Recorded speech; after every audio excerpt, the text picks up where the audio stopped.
Hi there, everybody. This is Lee, and I'm talking about Florida and the voting electorate in Florida. I created a video earlier where I talked about Haiti's revenge, the fact that there are so many Haitians in Florida who voted against Hillary Clinton in a deliberate effort to throw that state to Donald Trump.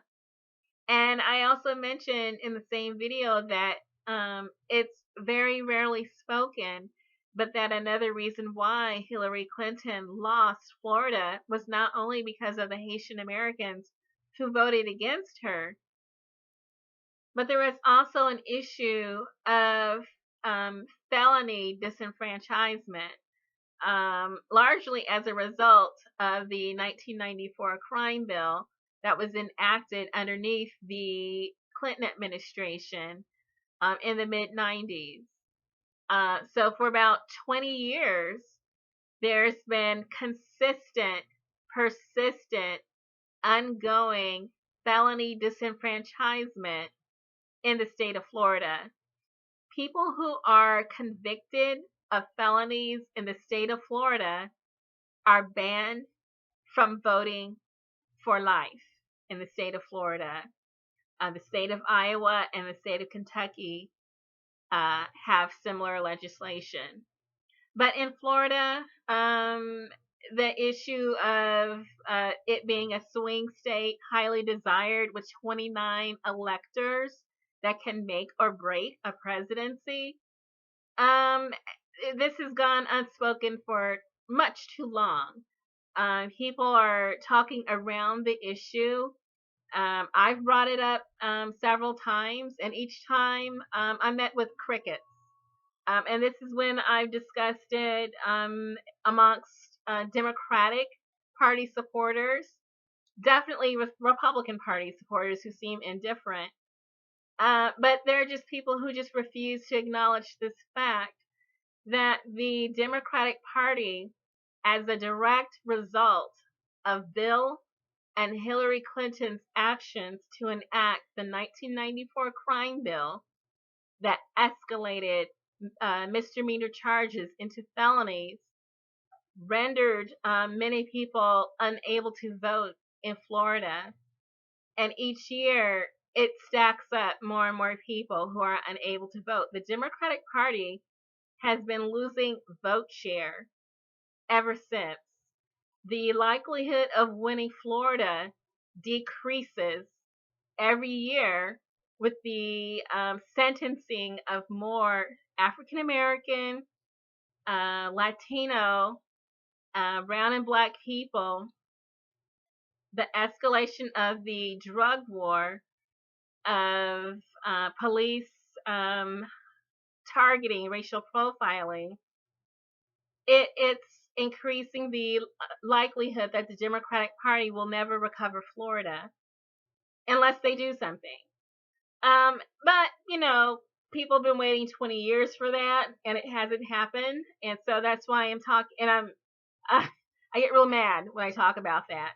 But I'm referring to an article that's at Black Agenda Report.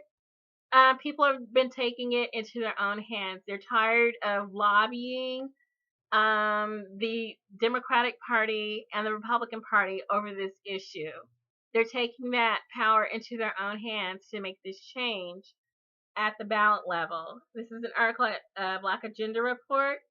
A quarter of Florida's black citizens can't vote. A new referendum could change that. This is submitted by an anonymous writer. This is December 29th. Well, it says anonymous, but now it says here that Spencer Woodman. So, let's see. There's always been an effort for like more than a century, it says, to disenfranchise voters by four of the most populous of the three states that strip lifelong voting rights from people with felony convictions. Florida is home to some 1.5 million residents who can never again cast a ballot unless pardoned by the state's governor. And that's according to calculations by the Sentencing Project. And so these are people who would otherwise be Democratic leaning, mostly minorities, nearly a quarter of Florida's black population. And so this racial skew and targeting of these voters for imprisonment on felony charges means that the state's mass disenfranchisement could have changed the outcome of some important elections, up ticket and down ticket, Bush versus Gore, Clinton versus Trump, and then at the state level with the Congress. They could have changed the course of American history if they had been allowed to vote.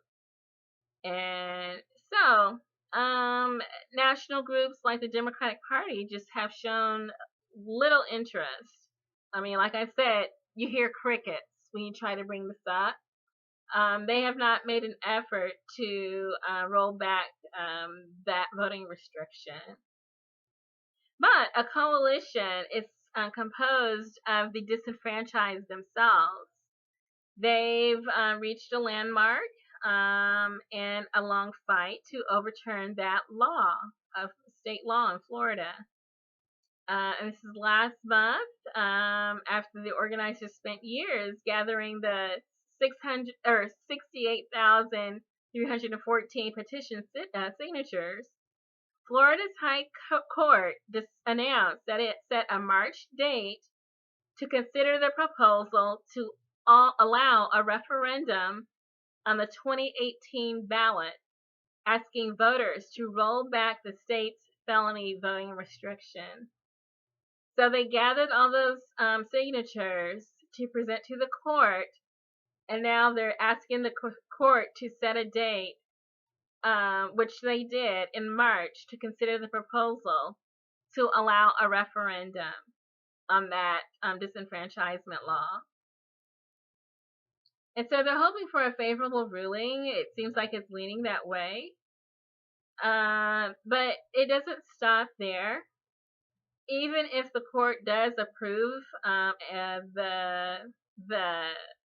that effort to get the issue that referendum on the ballot for 2018, even if the court does allow that to happen, they still have to collect some 600,000 additional petition signatures. And so that's a lot of work. But it looks like there's motivation to get it done. Hopefully there won't be an effort to block them from doing that.